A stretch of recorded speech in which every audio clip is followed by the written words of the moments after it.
Hello, everyone, and welcome to another story time brought to you by ABC Read.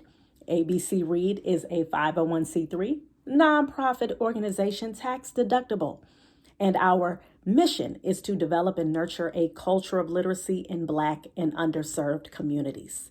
All right, yes, that's what's going on, y'all. And for those of you who have been coming to the channel, again, I'm going to upload this reading to two of my YouTube channels, all right? So Reading is Freedom is one of the channels, and also ABC Read, okay? Y'all make sure y'all subscribe to both, especially my ABC Read one. That's my newer one because that's the one where we really are going to make sure we strive to have a lot of read alouds and a lot of the different reading activities and reading events that we have. We're going to upload those to our ABC Read channel, okay? So, with that being said, back to this book, y'all. That's what's up. Back to this book right here. JD and the Great Barber Battle by J. Dillard, illustrated by Akeem S. Roberts. Okay, right now I'm about to read chapter 4. Okay, we are moving right along, okay? This book is actually, it's not a real long book. This is great, especially for, I would say, for the third graders, second and third, fourth, fifth grade group, when they are getting ready to get into those chapter books. I highly recommend this book because I think it's definitely a pretty easy read. It has a great storyline. And I also believe as well that a lot of our young Black boys in particular, this is a book that you all can relate to. Most boys that I know have had barbershop experiences, all right?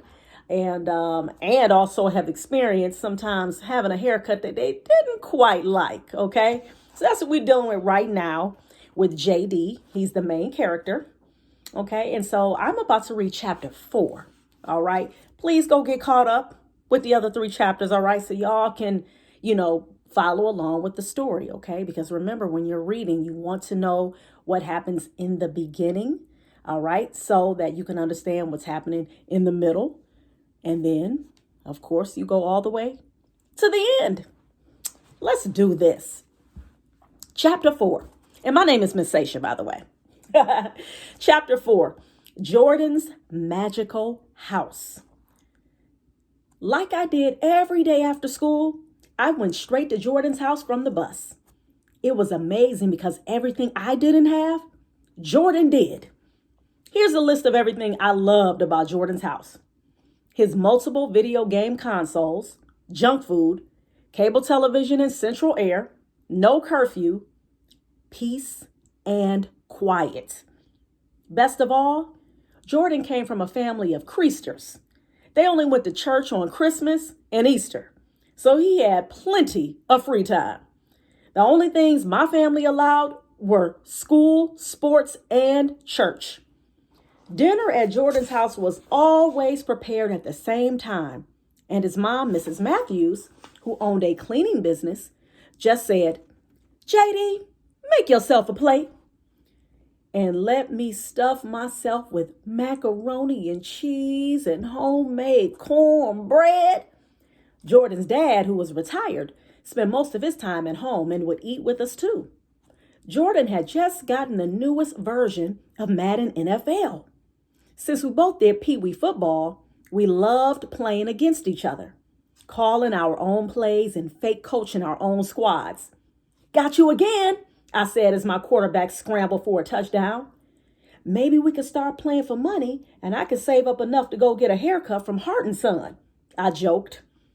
I looked down at the cover of Madden NFL 20. Patrick Mahomes was on the cover. I picked up the box and slammed it against my forehead. "If only I could get my hair to look like this," I yelled out. "Well, that ain't happening at Hart & Son," Jordan said. "You know they only cut Caesar's, baldies, and fades. They don't even know who Patrick Mahomes is. Plus, you have to sit there all day." Jordan was right. There wasn't a whole lot to do in Meridian, so sometimes I tagged along with a friend who was going to the barber shop. Hart and Son were exactly that, a father and son, Henry Sr. and Henry Jr. Henry Sr. was a tall, skinny old man, maybe older than the earth. Imagine a tall blade of grass with square, oversized glasses, a small, neat afro, and cargo pants held up high with a belt. That was Henry Sr. He rarely stayed in the shop for a long time, only for a few hours in the morning to cut the hair of his grown-up clients. Henry Jr. was in charge of keeping the shop going and was a lot shorter and rounder than his dad. But since there wasn't any competition in town, he could run things however he wanted, no questions asked. There was no sign-in sheet, and make-ahead appointments were not allowed. Henry Jr. would just take a head count and go from there. First come, first served. A kid's haircut cost $7.50. There were no pictures on the wall to choose from. And Henry Sr. definitely didn't know any famous people under the age of 50. I want to look like Odell Beckham Jr., I heard a kid say one day. Junior? Who the heck is Odell Beckham Jr.? Henry Sr. said. It was hopeless. You just had to sit and sit and sit and sit for hours until it was your turn. When you have that much time to sit, you take notice of how the Harts ran the shop, from how clean Henry Jr. kept everything to how long it took him to complete each haircut. One time I was there, I even saw salespeople come into the shop with new haircutting gadgets and styling products. Folks felt so comfortable around the Harts that they often dropped their kids off at the shop and left while they ran errands. I didn't know the Hart family well, but every now and then I'd see them during fellowship at church. Henry Sr. and Jr. were always getting awards for doing things like giving out free haircuts to people in need and working in soup kitchens. Henry Sr. even got something called the Trailblazer Award because he'd been cutting hair in the same spot for 58 years. Well, Jordan said. Well, what? Haven't you been listening? He asked. I guess I hadn't. Why don't you just take your mom's clippers and shave your whole head bald? It's better than what you have right now. I thought about what Jordan said as we finished our last game of Madden. I was so desperate. His idea didn't sound half bad. Well, not the bald part. But hey, Michael Jordan was bald, and so was The Rock. Whoa, y'all. What did I tell y'all? That was chapter 4. Again, okay? What y'all think? What do you all think that JD is going to do? Do you all think he's going to shave his head bald? And you took notice, right, of how he was talking about how the shop was being ran. So remember, pay attention to that, okay? He was paying attention to a lot of details about the shop. He noticed, like he said, there were no pictures on the wall, to how there was no other competition in the town, okay? And he talked about how a lot of the kids, you'll be sitting there and sitting there and sitting there.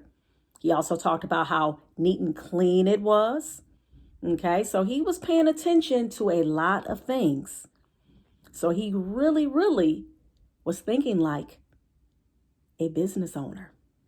All right, so keep that in mind, y'all. Keep that in mind. Remember, this is JD and the Great Barber Battle. So I want y'all to make some predictions for that next chapter, okay? What do you all think is about to happen here in Meridian, Mississippi? All right, JD got them clippers, y'all. All right, well, I thank you all for listening. I hope that you all enjoyed another chapter of this awesome book. And remember to please like, subscribe, and share this video. All right, it's going to be on both of my YouTube channels, Reading is Freedom, as well as ABC Read. So please make sure that you all are getting your reading in at least 30 minutes a day. Take care. Peace.